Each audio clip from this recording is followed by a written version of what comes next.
दोस्तों, भारत का इतिहास उतना ही रंगीन और जुदा जुदा है जितना कि यहाँ की संस्कृति। पुराने राजाओं के समय से लेकर आज के लोकतंत्र तक इस देश ने बहुत कुछ देखा है। राजवंशों का उदय और पतन, संस्कृतियों का मिलन और आजादी की लड़ाई। आज हम भारत की राजनीति के सफर के बारे में जानेंगे। हम देखेंगे कि कैसे ये देश बना और कौन सी चीजें इसके लिए जिम्मेदार थीं। भारत के राजनीतिक सफर को समझना बहुत जरूरी है। इससे हमें आज की राजनीति को समझने में मदद मिलती है। हम अपने पूर्वजों की गलतियों और कामयाबी से सीख सकते हैं। भारत के अतीत को जानकर हम आज के समय की राजनीति को और अच्छे से समझ पाएंगे।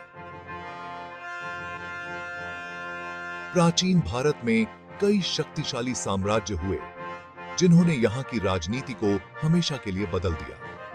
सम्राट अशोक के नेतृत्व में मौर्य साम्राज्य भारत के शुरुआती दौर में केंद्रीकृत शासन और शांति के प्रसार का एक उदाहरण है।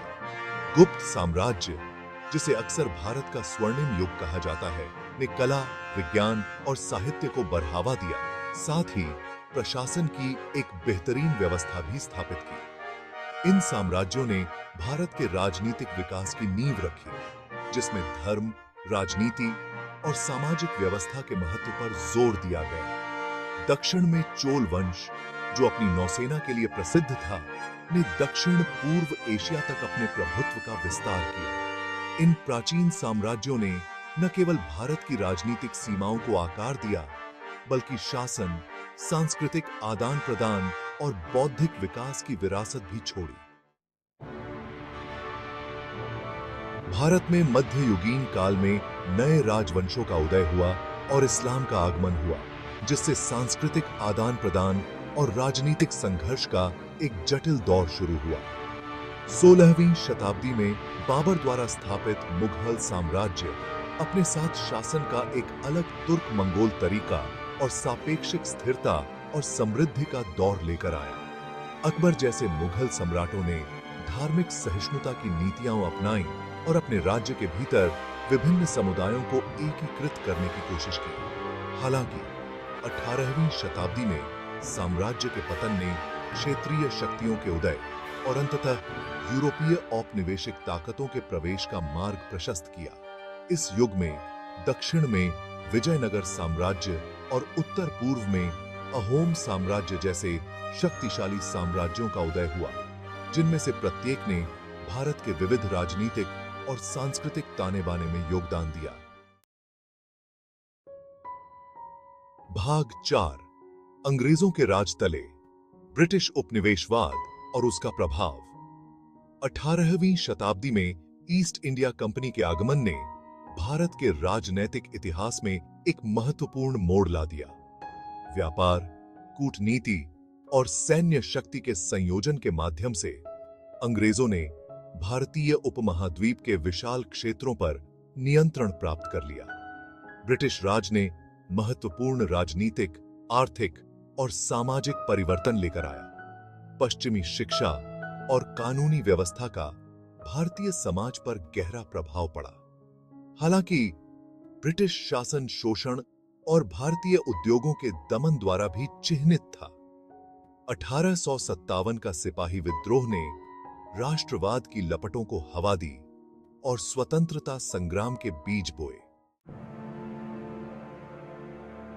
भाग 5, स्वराज के लिए संघर्ष, भारत की आजादी की लड़ाई। 20वीं शताब्दी में भारत के स्वतंत्रता संग्राम में तेजी आई, जिसका नेतृत्व नई पीढ़ी के नेताओं ने किया, जिन्होंने प्रतिरोध के विविध तरीकों को अपनाया।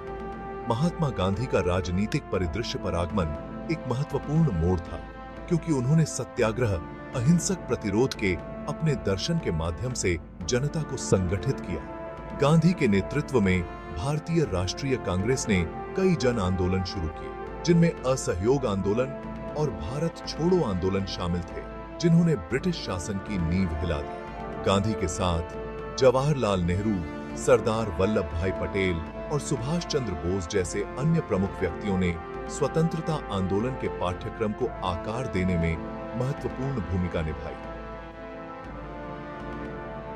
1947 में भारत का विभाजन हालांकि हिंसा और विस्थापन से प्रभावित था, ब्रिटिश उपनिवेशवाद के अंत और दो स्वतंत्र राष्ट्रों भारत और पाकिस्तान के जन्म का प्रतीक था। भाग 6 गांधी के बाद का भारत। लोकतंत्र के मार्ग पर आगे बढ़ते हुए 15 अगस्त 1947 को भारत ने एक स्वतंत्र राष्ट्र के रूप में अपनी यात्रा शुरू की। जवाहरलाल नेहरू ने देश की नीतियों को आकार देने में महत्वपूर्ण भूमिका निभाई। नेहरू के दृष्टिकोण ने देश के विकास पथ की नींव रखी। भारत की यात्रा सफलताओं और चुनौतियों से भरी रही है। देश ने आर्थिक विकास और तकनीकी प्रगति में उल्लेखनीय प्रगति की है। इन चुनौतियों के बावजूद भारत के लोकतांत्रिक संस्थान लचीले बने हुए हैं।